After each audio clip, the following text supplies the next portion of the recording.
Ова се централните вести. Добар ден и ви благодарам што сте на Канал 5. Почнуваме со насловите. Едната истрага за Кочани заврши, но втората за полициските функционери и службеници може да трае и до октомври. Семејствата на настраданите чекаат одговори од обвинителите. Кочоска бара пари за брзата пруга од 15 на светски банки. До крајот на јуни ќе се знае од каде и по која камата ќе се поземат 1 милијарда и 910 милиони евра. Бројките ќе ги види, ќе рече, аха, Гордана кога беше министер, бројките беа тие.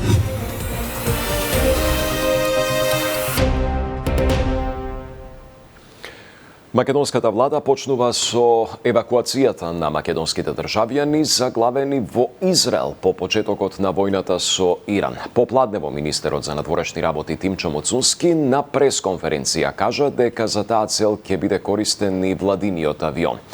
Сандра Спасовска ги има информациите во живо во централните вести, па Сандра да чуеме дали се знае колку точно наши државјани има во Израел во моментов и како ќе тече цел оној процес на нивна евакуација од таму. Да, Борче, токму овие детали пред малку ги соопшти министерот за надворешни работи Тимчо Моцунски. Тој соопшти дека според нивните проценки околу 100 македонски државјани во моментов има во Израел, од нив 28 до пред 1 час побарале евакуација. Ќе бидат поделени во две групи. Првата група е она која што би требало до крајот на денешниот ден или најверојатно во текот на утрешниот ден најдоцна да пристигне во Египет. Станува збор за 4 возрастни лица и 4 деца. Според информациите од МНР во оваа група, овие 4 деца има и деца кои што се на возраст од 1 до 3 години. Тие најдоцна во текот на утрешниот ден треба со безбедносен конвој да бидат пренесени во Египет, каде од Шарм ел Шејх треба да бидат вратени во Скопје со владиниот авион. Тој исто така посочи дека останатите 20 на лица кои што се дел од онаа втора група која што треба да биде исто така евакуирана на нивно барање ќе чекаат повторно да биде воспоставен авиосообраќајот од над Израел, се извинувам, за да може да бидат вратени. Тој неколку пати напомена дека ова е на барање на тие 20 на државјани кои што не сакале преку со безбедносниот конвој да преминат во Египет, па оттаму да бидат вратени во државата. Тој исто така беше посочено и дека во однос на оној безбедносен конвој со кој што треба да бидат транспортирани од Израел до Египет нашите државјани, дека се преговара и со други земји кои што исто така имаат своји државјани во Израел кои што треба да бидат евакуирани, да се направи еден безбедносен конвој од повеќе земји за да тој може да биде уште побезбеден, за да може овие лица да стигнат до Египет и секако да бидат вратени во своите матични држави. 72 часа има дозвола за прелет владиниот авион и се очекува секако овие првата група од 8 државјани веќе утре да биде тргната со владиниот авион и да биде транспортирана до Скопје. Повеќе детали предлагам во однос на оваа тема да слушнеме од министерот за надворешни работи Тимчо Моцунски. Бидејќи е затворен аеродромот во Тел Авив и генерално е затворен воздушниот простор во Израел. Единствените опции кои што ги имаме е прво по копнен пат да ги пренесеме нашите државјани во трети земји. Опциите кои што во моментот ги разгледувавме се Египет и Јордан. Египет ни се виде како најбрза опција во моментот следејќи ја целокупната состојба во регионот. Активно работиме на тој процес. Се работи за 4 возрастни лица и 4 деца, кои што ќе можеме согласно условите на владиниот авион со еден лет да ги донесеме во Скопје. Значи нема да треба за овој случај 2 пати да прелетуваат.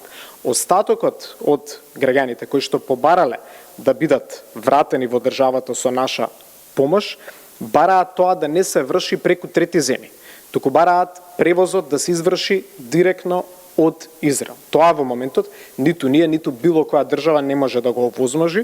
Во прва прилика кога ќе се отвори воздушниот простор над Израел, ќе бараме начин како тие да ги вратиме во државата директно од Тел Авив, ќе повторам по нивно барање. Работиме да бидеме меѓу првите држави што ќе ги извлече своите граѓани користејќи го Египет. Очекувам вечерва или најдоцна утре да отпочне тој процес. Така, само за крај би споменала уште еднаш дека од околу 100 македонски државјани кои што во моментов се наоѓаат во Израел, 28 имаат испратено барање до Министерството за надворешни работи за нивна евакуација. Се очекува најдоцна во текот на утрешниот ден да започне евакуацијата на првата група, кои што со владиниот авион ќе бидат од Египет донесени во Скопје. Станува збор за 8 луѓе, односно 4 возрастни и 4 деца. За сега, според информациите на МНР, нема никакво барање испратено од македонски државјани кои што се наоѓаат во Иран, и според податоците кои што располага Министерството, не се знае ни дали и колкав е бројот на македонски државјани кои што престојуваат во Иран. Студио. Така, Сандра, ти благодарам за информациите. Див таксист му наплатил 7.800 денари на швајцарец за превоз од центар до Водно, па му се развикал зошто реагирал. Кој треба да стави крај на хаосот и бруката за државата? Најлошата реклама е кога тој на своите комши, пријатели и роднини ќе им представи една многу негативна и грда слика за нас.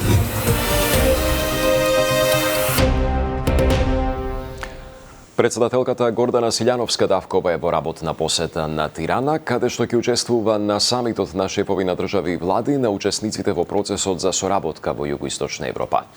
Таа ќе се обрати на пленарната сесија на тема поттикнување на стабилноста и просперитетот преку регионална соработка и интеграција во ЕУ, како и на заедничката пресконференција со албанскиот и со бугарскиот председател Бајрам Бегај и Румен Радев, во својство на председатели на државите кои што се претходен, актуелен и иден председавач со процесот за соработка во Југоисточна Европа. Во рамките на работната посета на Албанија, Силјановска-Давкова во Тирана ќе оствари средба со представници на македонското национално малцинство во Албанија, на Македонската алијанса за европска интеграција, Македонското друштво Илинден Тирана, како и со македонски дипломати и професори.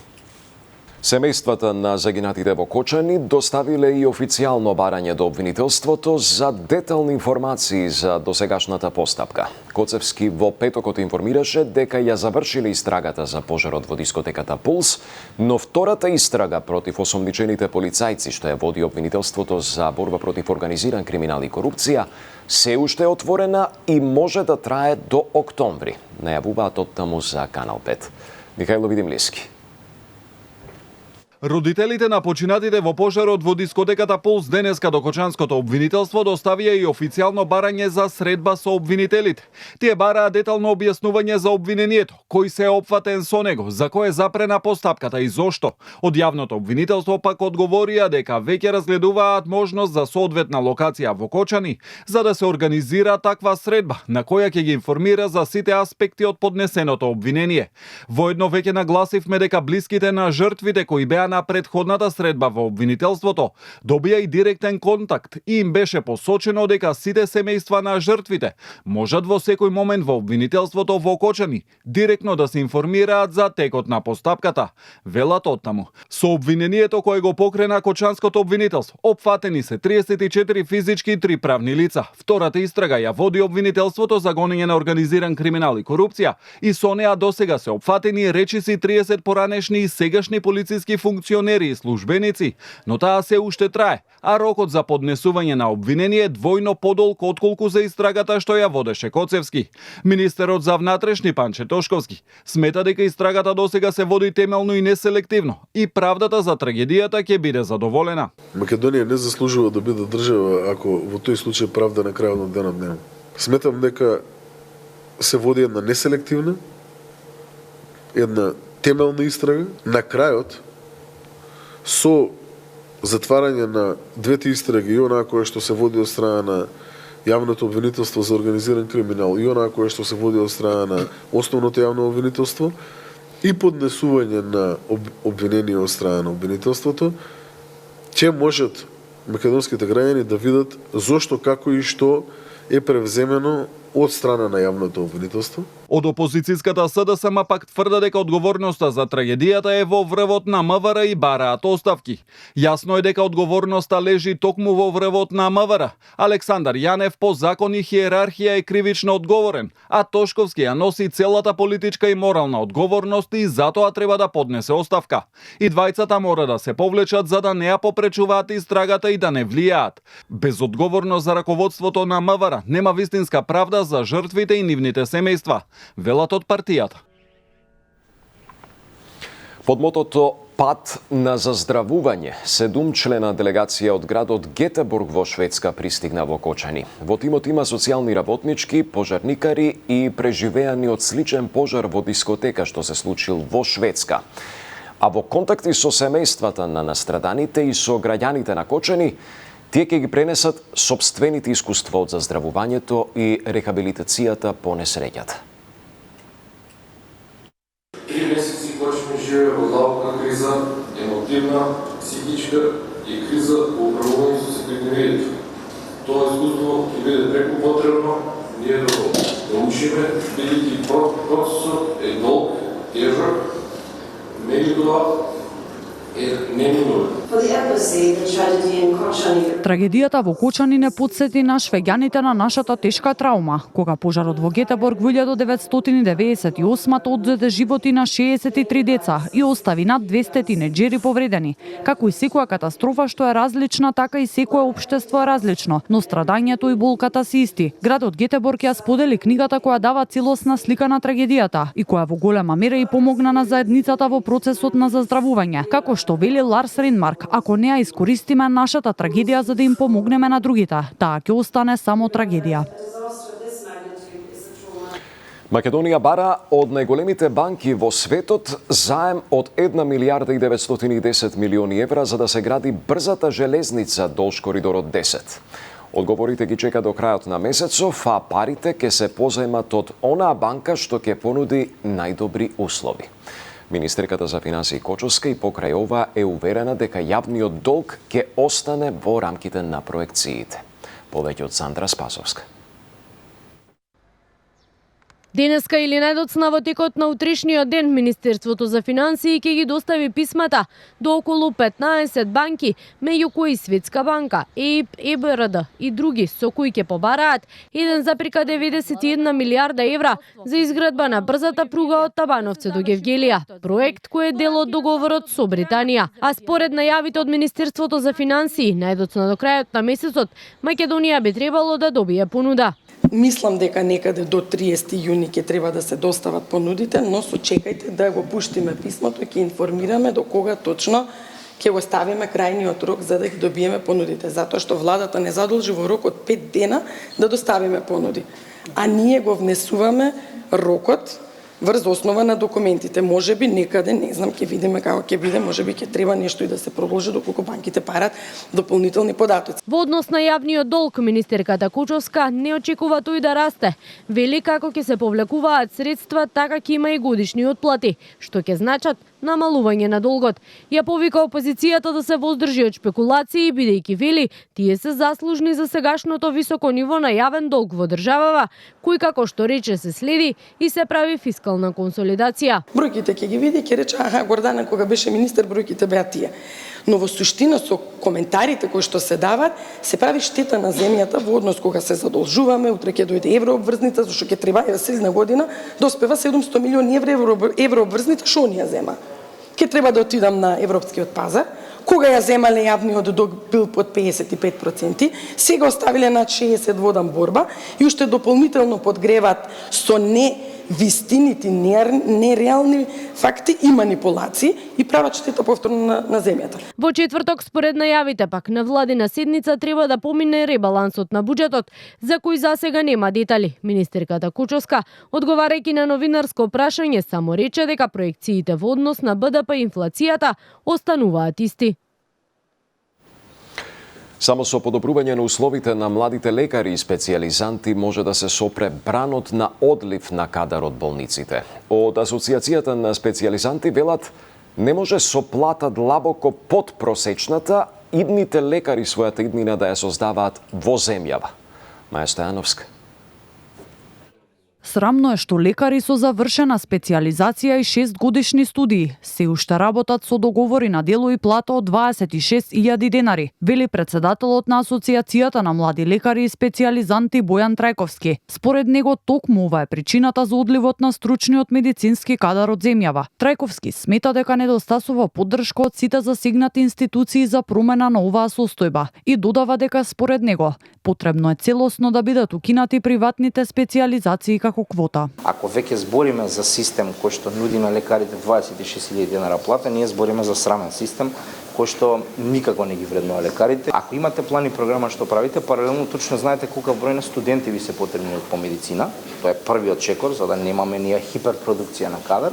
Вториот чекор вие да имате план точно на кое место и колку лекари ви фалат. Ако вие ветите на тие колеги соодветни услови, односно ветите плата однапред и соодветно распоредите, верувајте, ниту еден од нив нема да се замени. Според председателката на лекарската комора Калина Гричева Старделова, одливот на кадар никогаш не може целосно да запре, но она што може да се направи е да се подобрат условите, односно на лекарите веднаш по завршувањето на студиите да им бидат обезбедени работни места. Не можете вие никого да брзате и да он не оди повеќе никаде. Тоа е дистрибуција која е легална и секој кој не смета дека би сакал да работи на друго место, не можете како да го задржите. Завршен студент по медицина ќе го заинтересирате ако му дадете работа и ако му дадете можност да он се едуцира за таа работа и да биде добар во таа работа. Значи, ако бидат вработени одмак после студирање и да им се пружи можност да завршат специјализација и нормално треба да се има прерасподелба на колку каде што е потребно. Откако лани владата и тогашниот министар за здравство Арбен Таравари ветија вработување на 600 приватни специјализанти низ јавните здравствени установи. Од владата за Канал 5 велат дека по првиот оглас кој предвидуваше 300 вработувања, дел се веќе вработени, а дел се при крајна реализација, додека во следните неколку недели ќе биде објавени конкурсот за останатите 300. Земјотрес со јачина од 3,8 степени по Рихтер е регистриран изутрината во 4 часот и 35 минути во Охрид. Земјотресот го почувствува и жителите на околните населени места, како и во пограничните места во соседна Албанија. Кога станува збор за земјотрес со ваква магнитуда, бидејќи е во класата на слабите земјотреси, се очекува автершокова активност. Меѓутоа, сите автершокови до сега што се регистрирани од апаратите на Сеизмолошката обсерваторија и широм целата наша територија, стануваме се земјотреси кои што имаат магнитуда помала од 2 или пак магнитуда од 2 до 3,5. Оно што можам да го кажам како сеизмолог е дека ниту еден сериозен сеизмолог не може да каже дали може да очекуваме повисока магнитуда од ова. Единствено знаеме само дека самата епицентарно подрачје се регистрира со висока сеизмичка активност. За овој земјотрес сега што денеска се случи, освен вознемиреност кај граѓаните, немаме пријавено до сега никаква материјална штета. Македонија викендов беше шокирана, но и засрамена од безобзирниот таксист во Скопје, кој на швајцарец му наплатил 7.800 денари за превоз од центарот на градот до Водно. Полицијата се уште работи на расчистување на случајот, но останува нејасно кога градот Скопје и МВР ќе го спречат хаосот со такси превозот, кој што за жал остава грда слика за државата во очите на странските гости. Тема на Јорданчо Цветановски. Ке се ставили крај на хаосот и дивењето на дел од таксистите. Прашањето се наметна по последниот срамен случај пред 2 дена, кога таксист му наплатил 7.800 денари на швајцарски турист за да го превезе од центарот на Скопје до Средно Водно. Се работело за 43 годишен швајцарец, кој откако сватил дека е измамен, се соочил со нова дрскост на возачот, кој влегол во вербална расправија со патникот и побегнал од местото каде го оставил. За сега не е познато дали се работи за лиценциран или див такси превозник. Ваквиот потек наиде на силна осуда и од такси превозниците, но и од туристичките водичи. Од синдикатот на такси превозници од Скопје велат дека проблемот е повеќе слоен. Апелираат до граѓаните да бидат исклучително внимателни пред да ги користат услугите на дел од такси превозниците, со цел да не се соочат со слична ситуација. Овде се ова проблем што има компании, односно таксисти кои што не се влезени во систем, значи не се ни во една компанија, и уште што е почудно, значи тие може да имаат лиценца за возилото, а било кој да ги вози. и е многу тешко да се пронајдат. И затоа ние даваме апел до сите патници да се јавуваат, да се возат до одредени компании. Со ваквиот однос кон туристите се фрла дамка врз сликата која туристичките водичи сакаат да ја прикажат на посетителите кои доаѓаат во земјава. Велат и од Сдруженијето на туристички водичи и придружници. Кога почнува сезоната, имаме Агенција за промоција на туризмот, имаме Министерство за туризам, треба во почеток на сезоната, во подготовка на сезоната да се изготват флаери, брошури или слични работи со корисни информации како туристите да не паѓаат во замка на вакви возачи, не само што ќе се запраша дали ќе дојде, него најлошата реклама е кога тој на своите комшии, пријатели, роднини ќе им представи една многу негативна и грда слика за нас. Надлежни за издавање на автотакси лиценци се од секторот за сообраќај на град Скопје. Иако поставивме прашање до одделението за издавање на лиценци во врска со ваквите ситуации, но и со издавањето на лиценци. До ова информативно издание не добивме појаснување. Настанот со таксистот брзо се објави и на социјалните мрежи во групи за патувања низ Македонија и предизвика остри реакции. Таму и други странски туристи раскажаа дека исто така биле жртви во минатото со дел од скопските таксисти. Толку во централните вести, останете на Канал 5, во продолжение ве очекува Елизавета Галевска во уште едно издание на Само вистина. Пријатно.